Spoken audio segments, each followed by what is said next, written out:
everybody. It's Just Ask Thursdays. I'm here every Thursday night at 9 p.m. Pacific Standard Time, and I'm here to answer your dating questions live. You can always send your questions in early at info@jointhedinnerparty.com, or you can tweet at me live during the event at jointhedp, and I'll be happy to answer any dating questions that you might have. I think everyone's been out enjoying this gorgeous weather that we have been having, at least here in beautiful British Columbia. And so I didn't get any early questions in, but I have had a pretty interesting and exciting week with regards to feedback that I've been getting from my clients, as well as just my own experiences out there. For any of you that have not queued in before for Just Ask Thursdays, my name is Andrea Hill. I am the owner and founder of Join the Dinner Party. And the Dinner Party is a fabulous new dating service where I curate tables of people that complement each other so that you have the opportunity to connect over an amazing meal. And all of the initial legwork that typically one has to do on their own with online dating or being out in the field, I do for you. So I pre-screen every one of my guests, find out what their interests, values, and lifestyles are, what they're looking for in a partner and in a relationship. And based on that information, I'm bringing together groups of 8 to 12 people, equal number of men and women, and you get to know each other over a great meal. No asking anyone out at the table. I take care of that for you post-dinner. If someone tickled your fancy, I then follow up to see if they feel the same way, and then connect the two of you so you can go on and merrily date away. I'm always here to support you, not only through Just Ask, but through my social media campaign, Game Changers, where I'm lending out daily social inspiration on how to connect and date in a healthy and happy way. I think the dating scene has gotten a little disconnected. We have new means of reaching out to people, but unfortunately there's been some unhealthy behavior and habits that have been forming out there in the wild world of dating. And this is my business, my passion, my mission is to flip the switch and get people connecting authentically again. So here goes, Just Ask Thursdays. Well, let me break down what's been happening for you this week out in the field. But I think I'll start with a little personal story myself. So just recently, I've gotten back into the dating game. Yes, I am single. I'm out there utilizing and doing everything that I preach and also experiencing what it's like out there so I can best lend you the best advice to navigate it sanely and having a good time yourself. So just in the last month, I've gone back online. I promote my business through Tinder, but if I feel a good connection with someone, I will consider meeting them myself. I never date my clients, so if I meet someone, they are off the table.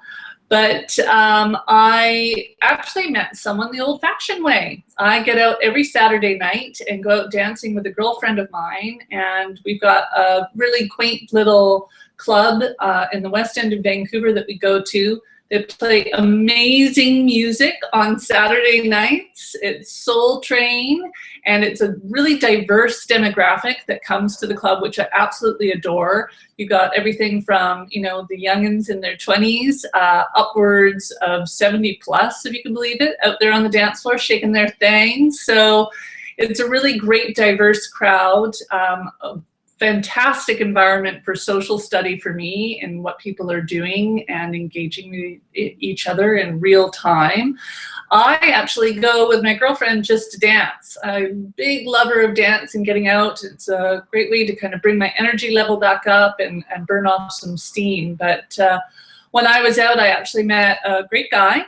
And we've had the normal and very healthy back and forth with a little bit of text messaging and a little bit of phone calling. And I gotta give, you know, I don't know that he does this, knows that I do this show, but if you're watching, hats off to you, because he asked me out to go on our first date this weekend and did it in such a classy and respectful way. So he contacted me midweek yesterday and asked me to go out on Saturday night to an event. So not just out to a dinner where we're sitting there facing each other and run into the possibility of doing interrogation style dating, which is never much fun and a little nerve-wracking if you ask me, but found out what we had some commonality in our interest in sports and invited me out to go to a FIFA World Cup game, and did so beautifully and with a lot of charm and grace. So I'm looking forward to that on Saturday, and I'll have to fill you guys in and see how it goes. So far it's great, really lovely guy, and I'm looking forward to it. So rule of or moral of that little story is that if you meet someone, you put the concerted effort in. It should be coming from both sides. You know, starting out with text messaging, kind of feeling out the waters, making an effort to connect or see each other again. He initiated a phone call with me, and then I surprised him with one as well, which he was thrilled with, and affirmed that for me by sharing that he was excited that I had reached out to him. So don't be shy or play the tough guy or gal. If someone does something and it lights you up, then share that with them, because you will be guaranteed to experience more of the same. So we had a great start off to things. And then phoning midweek, not on the day of, or sending a text message, he picked up the phone and asked me to go out with several days notice. So he's ensuring that, one, that I'm free, and then also that he's being considerate of my time as well as his. So bonus points all around. Thoroughly impressed. Great way to make an impression. Never take for granted that someone's going to be available to you. And weekends are prime dating time. When I do my dinner parties, they happen during the week on either a Tuesday, Wednesday, or Thursday night. I don't do them on weekends because weekends are for dating.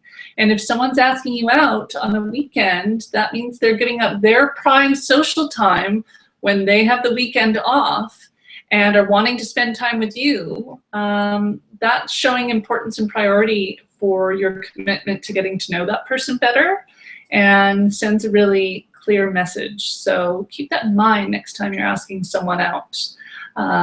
You've gotten past the sizing each other up coffee date and you're going out for your first date, then make an impression and do it on the weekend and be imaginative about what it is that you're going to do. So there's tip number one from my own experience. When I was writing my article for this week, I do an article weekly for my website, jointhedinnerparty.com. It's called Dating Intelligence. So if you go to the site and look under Dating 101, under Dating Intelligence, not only am I writing, but I also have a wonderful holistic sex therapist that contributes once a month. So lots of juicy tidbits there for any of you that are in relationships and socially active, because tell you, that can be scary navigational water for you. So she offers some really great wisdom there as well. But this last week, the new article comes out every Thursday. You can always go online and subscribe. And this last week, I was inspired to have a discussion with any of you about expectations. And I thought I'd flesh it out a little bit more here. And the gist of what I brought up was that expectations are something that many of us are guilty of entering into our dating life with. We have an expectation of how the other person should behave. We have an expectation of what you think that relationship or date should look like.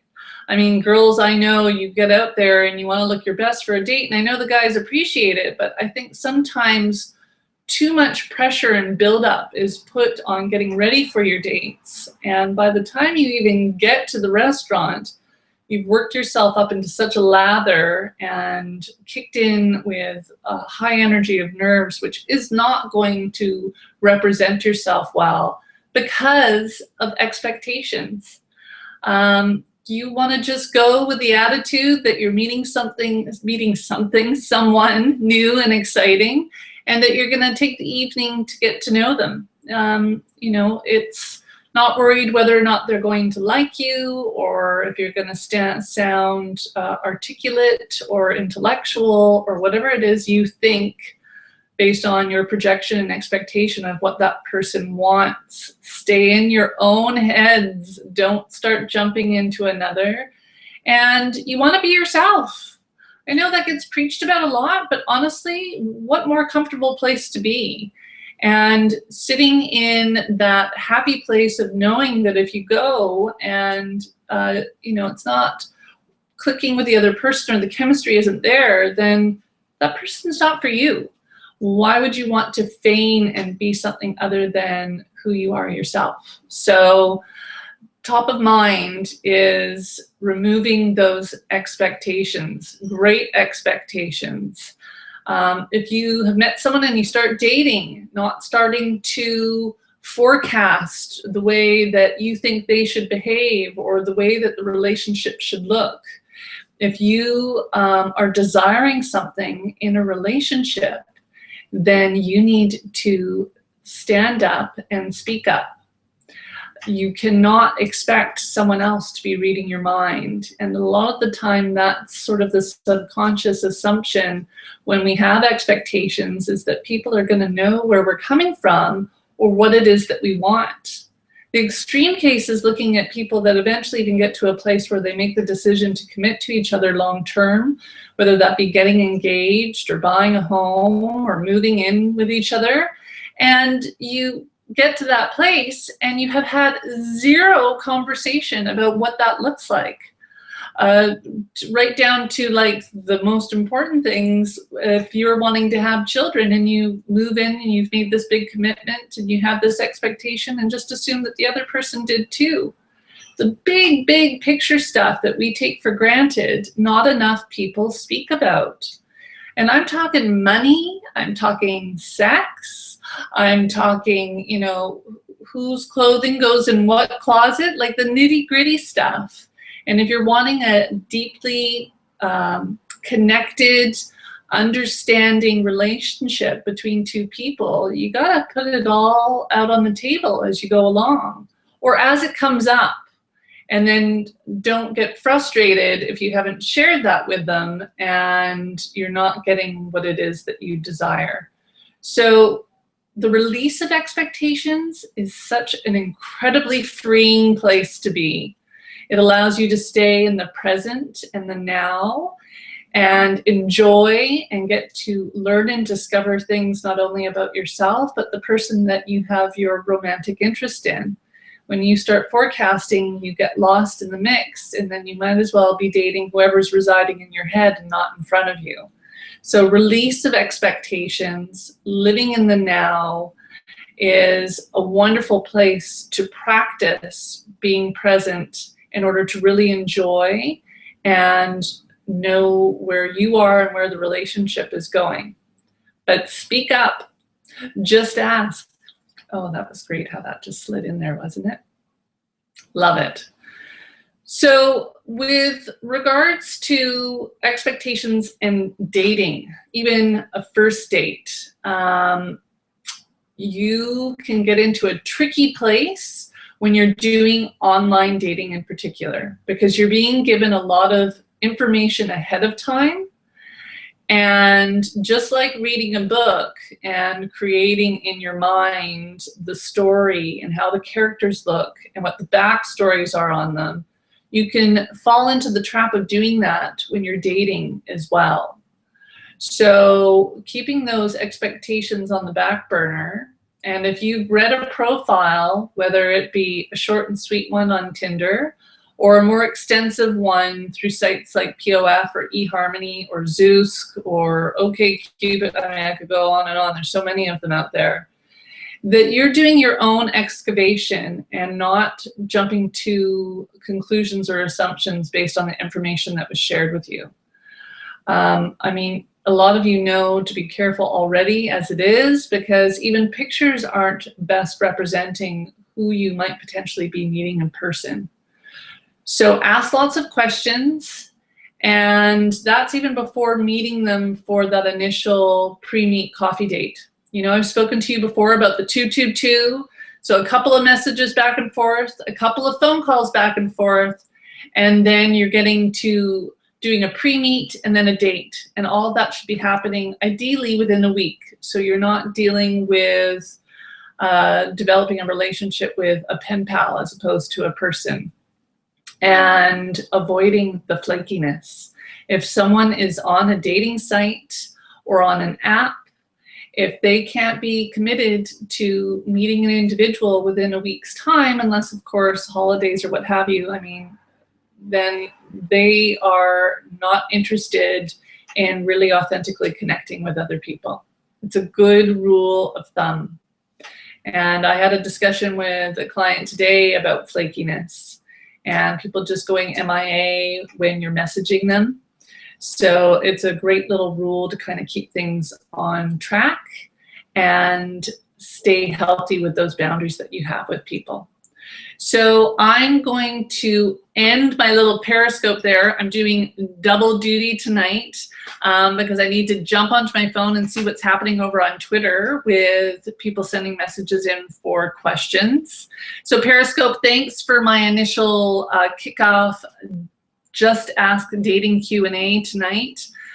If I missed any of your questions, I'm going to have to follow up with them and post them either on the website or in my next Periscope video. So thanks so much, everybody.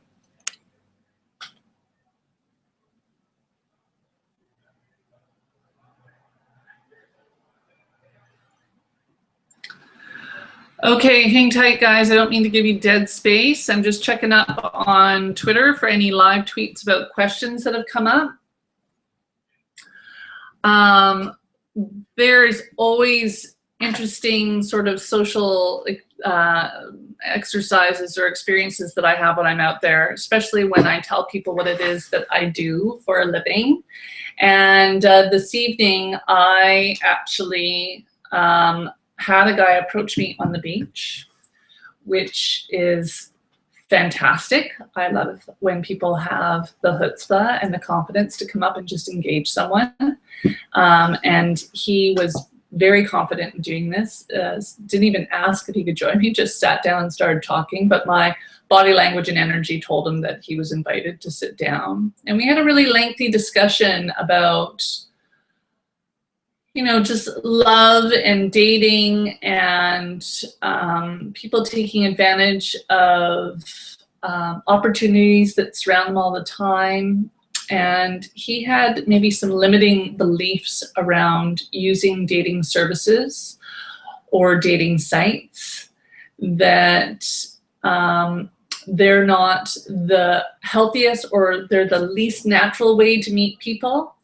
And I know our world has changed dramatically. Those different tools have been made available to us because we lead a very different lifestyle than we did years ago. And I had to remind him that as long as we've been around in societal circles, there has always been need for connectors and matchmakers. Matchmakers is one of the oldest jobs that have been around since the beginning of time. In some cultures, there's still, and has been in the past, arranged marriages. Matchmaking is helping people connect from different areas or communities. It's a way of bringing families together. So I think really you need to look at what is available to you and what suits you best. He was a bit of a Casanova and thought that he could go and pick up any woman at any time. I did mention that he was really confident, didn't I? And wasn't needing anything like a dating service to assist him. However, the man has never been in love, as we had that discussion, and has never truly been in a meaningful relationship. So I think different strokes for different folks, but I encourage any of you out there that if you want to consider a dating service, that you do a lot of research and make sure that it's for you, that you ask lots of questions, and ensure that it's an environment and service that's going to provide you the best support that you need based on your circumstance, time, interests, specifics, and ask the service lots of questions. Before I started my company, I did a lot of guinea pigging of myself in different services with different companies to see what their onboarding process was like. And I know some of them can be a little bit intimidating, seeing whether or not you cut the mustard to be part of their roster or clientele base. And I want you to always keep in mind that it's you that makes the decision, and it's you that makes the choice in what suits you best. So don't ever let a service or company intimidate you. You need to own who it is that you are and invest your money and time in something that's going to serve you best. So ask lots of questions. If it feels pressured at all, just avoid it altogether or give them some constructive feedback. And I know from running my own company that sometimes when people take on services, they want like the silver bullet and they want it all to happen right now. That when you're looking for love in a relationship, sometimes it doesn't always happen quickly, but I'm going to lead this back to our earlier discussion on expectations. And you need to really clearly state what it is your expectations are for a company, and then they need to be honest with you as to whether or not they can meet those. And the reality is that when you're looking for great quality people to match up with you, it doesn't always happen overnight, but when it does, it should be thoughtful and have you in mind, and you should feel like you're getting a great deal of value from it. So if you're out there shopping around for a dating service or even using an online dating site, make sure that you're doing your research and reading the fine print as to what they can or cannot do with your information and what it is that they're going to be providing to you. I learned recently that there are a couple of sites out there that actually do sell their users' personal information to third parties. So you want to, if you're using an online dating site or another service, make sure that you're checking the details if you're not wanting that information shared. So just a little inside dating tip from me to you. And I always do my utmost to let my guests know as well what I can and cannot provide for them. And that's really clearly outlined on my website, and I like to reiterate it when I'm dealing with my clients as well. So if you are ever wanting and are interested in joining the dinner party, you can get all the information you need at jointhedinnerparty.com or become a member of the Facebook page at the Dinner Party Vancouver. And I share lots of free and juicy tidbits there. I have a dating wellness workshop coming up this weekend on Sunday, still with some spaces left, helping give you the tools to release any old and inhibiting dating beliefs and help you tap into what you really are wanting in a relationship and how to attract that into your life. So you can find that information out on the Facebook page as well. And then I'm doing some one-on-one coaching too, but if you ever just want a little bit of support, feel free to reach out at info@jointhedinnerparty.com, and I'm here to support you. Or if you want something discussed more at length on Just Ask on Thursdays, you can go ahead and send it to the same email or again, tweet at me live during the show. Well, it's smoking hot in Vancouver right now. It is coming up on 9:30 and still toasty warm, and we're supposed to be getting an amazing weekend ahead. I head off to the Okanagan for the month of July to host a series of dinners, which I'm super excited about. Had some great response, and I'm looking at getting some great people together there. I used to live in the Okanagan Valley, and I know very well what the dating situation is like there, so I'm looking forward to going back and contributing and helping people connect. So I'm going to leave you all there with a half hour, so I'm not rambling on at you guys. I still enjoy coming to you every Thursday night at 9 o'clock Pacific Standard Time. And don't forget to get your questions in at info@jointhedinnerparty.com or tweeting at me at jointhedp. So date well, be brave, own that vulnerability, and we'll see you next Thursday. Thanks.